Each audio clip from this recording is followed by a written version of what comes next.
పాకిస్తాన్లో సేఫ్గా ఉండి ఏది మనకు మాట్లాడేటటువంటి మహానుభావుల్లో నసీరుద్దీన్ షా గారు కూడా ఒకరు. ఆయన పాకిస్తాన్కి వెళ్తే చాలా ఫ్రెండ్లీగా కలిసిపోతాడు.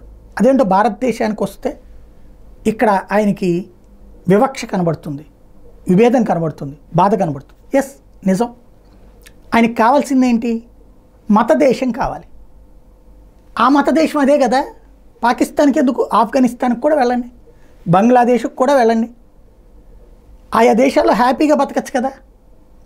ఇక్కడ కూర్చుని ఇక్కడ స్వేచ్ఛను అనుభవిస్తూ ఇక్కడ దేశం తిండి తింటూ ఈ దేశానికి వ్యతిరేకంగా మాట్లాడుతూ ఇట్లాంటి వాళ్ళు కొంతమంది ఉన్నారు.